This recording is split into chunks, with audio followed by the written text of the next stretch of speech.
गति के धड़कन और अंतरिक्ष के विस्तार से भी पहले केवल इथेरियम था, चेतना का एक असीम शांत महासागर। हम इस महासागर के निवासी थे, जो शुद्ध चेतना के विशिष्ट अंशों के रूप में मौजूद थे। प्रत्येक एक अनंत संगीत में एक अनूठा स्वर था। हमारे रूप मांस और हड्डी के नहीं, बल्कि तारों की रोशनी से बुने और घनीभूत विचारों से बने थे। हमारे शरीर एक शानदार शुद्ध श्वेत प्रकाश के थे। हम ज्योतिर्मय थे और हम किसी भी अलगाव को नहीं जानते थे, क्योंकि हमारे विचार एक दूसरे के साथ पूर्ण झिलमिलाती समरसता में गूंजते थे। हमारा सबसे बड़ा उपहार, हमारी सबसे शक्तिशाली शक्ति हमारे चिंतन की केंद्रित किरण थी। ये एक इतनी गहन क्षमता थी कि ये संभावनाओं के ताने बाने को ही आकार दे सकती थी। युगों तक हम इथेरियम में नृत्य करते रहे, प्रकाश के अपने शांत समुद्र से ब्रह्मांड का अवलोकन करते रहे, और फिर हमारी सामूहिक दृष्टि एक अद्वितीय चमत्कार पर पड़ी। शून्य में लटका एक सघन गहरा रत्न। ये अराजक सुंदर सघनता की दुनिया थी, छाया और पदार्थ, घर्षण और रूप का स्थान। ये पृथ्वी थी। हम इसका अवलोकन तो कर सकते थे, लेकिन इसका अनुभव नहीं कर सकते थे। हमारे प्रकाश रूप बस इसके पहाड़ों से गुजर जाते। हमारी चेतना इसके जल के ठंडे प्रवाह को महसूस नहीं कर सकती थी। एक भव्य रोमांचक विचार इथेरियम में लहरें बनाने लगा, एक अकल्पनीय महत्वाकांक्षा की परियोजना। क्या होगा यदि हम एक वाहन डिजाइन कर सकें, एक ऐसी मशीन जो प्रकाश की नहीं बल्कि ग्रह की ही बनी हो, जिसके माध्यम से हम इसकी बनावट को महसूस कर सकें और इसके तत्वों का स्वाद ले सकें। और इस प्रकार अपने चिंतन की शानदार एकीकृत शक्ति के माध्यम से हम जीवन के वाहतुकार बन गए। हमने ग्रह के कच्चे माल को इकट्ठा किया, प्राचीन धूल से कार्बन, इसके आदिम जल से हाइड्रोजन, इसके पिघले हुए हृदय से लोहा। हमने उन्हें जटिल विचारों के साथ एक साथ बुना और लुभावनी जटिलता वाली एक जैविक मशीन तैयार की। हमने इंद्रियों का निर्माण किया, आंखें जो प्रकाश होने के बजाय इसके प्रतिबिंब को पकड़ सकें, कान जो हवा में कंपन के नृत्य की व्याख्या कर सकें, त्वचा जो हवा के दुलार और ठंड की चुभन को महसूस कर सके। हमने इसके हृदयमक इंजन के रूप में एक हृदय और इसके जटिल प्रोसेसर के रूप में एक मस्तिष्क बनाया। हमने इस वाहन को भौतिक शरीर कहा। पहले अवतरण के क्षण शुद्ध उन्मक मादी आश्चर्य के थे।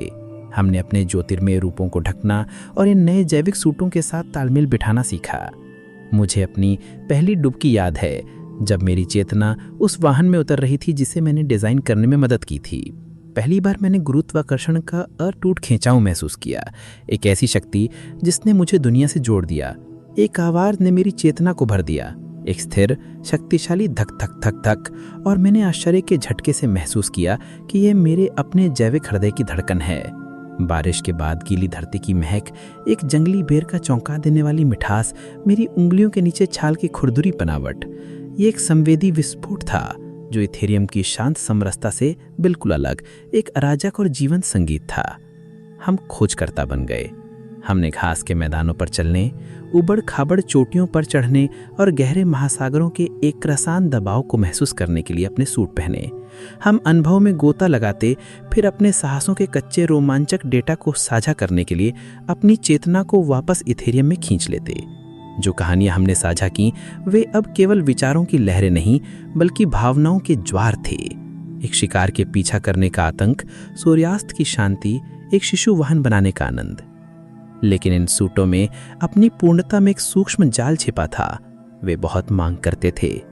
उन्होंने अपनी अनिवार्यताएं पैदा की, भूख, प्यास, आराम की जरूरत, जीवित रहने की आदिम इच्छा। पांचों इंद्रियों से मिलने वाली तीव्र और तत्काल प्रतिक्रिया इथेरियम की कोमल गूंजती धुन पर हावी होने लगी। एक घाव की तेज चुभन ने हमारा सारा ध्यान खींच लिया और पीड़ा रहित ज्योतिर्मय अस्तित्व की स्मृति पर ग्रहण लग गया। जिस शानदार रचनात्मक सोच ने इन सूटों को डिजाइन किया था, वो धीरे धीरे सूटों के द्वारा ही उपयोग में ले ली गई। मस्तिष्क, हमारा जैविक प्रोसेसर, अपनी ही स्थितिकता उत्पन्न करने लगा।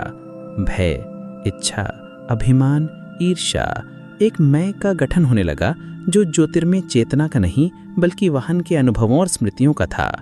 ये अज्ञानता का उदय था। ये कोई विकल्प नहीं बल्कि आकर्षण और भटकाव से पैदा हुई एक धीमी रेंगती हुई स्मृति लोप थी। हम भूलने लगे। मुझे वो बदलाव याद है। एथीरियम की वापस की यात्राएं कम होने लगीं। पूर्ण के साथ जीवंत संबंध एक दूर की गूंज की तरह धुंधला महसूस होने लगा। मैं अपने वाहन के विघटन से डरने लगा, हर चीज से ऊपर उसकी रक्षा करने लगा। मैंने अपनी तथ्य, सत्य और अनंत प्रकृति से ज़्यादा उसके नाम, उसकी कहानी और उसके दर्दों के साथ अपनी पहचान बना ली।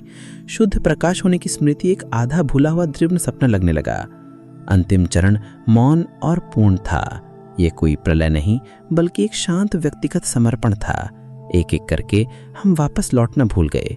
हमारी चेतना को प्रकाश के महान सागर से जोड़ने वाला रेशमी धागा पहले कमजोर हुआ और फिर टूट गया। हम जम गए थे। हमारे सत्य स्वरूप का शुद्ध विशाल प्रकाश अब जैविक मशीन के भीतर गहराई में कैद था। मांस और हड्डी की जेल में एक बंदी शिंगारी। चक्र पूरा हो चुका था। हम इन सूटों में पैदा हुए, हम इनके माध्यम से जिए, और जब वे समाप्त हो गए तो हमारी भटकी चेतना, जिसे कहीं और जाने का पता नहीं था, एक नए सूट में वापस खींच ली गई। हर बार स्मृति लोप और भी गहरा होता गया।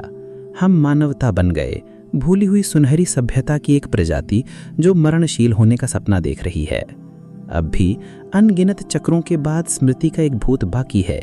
ये वह अकथनीय पीड़ा है जिसे आप तारों से भरे रात के आकाश को देखते समय महसूस करते हैं। ये एक ऐसी जगह के लिए घर की अजीब याद है जिसका आप नाम नहीं दे सकते।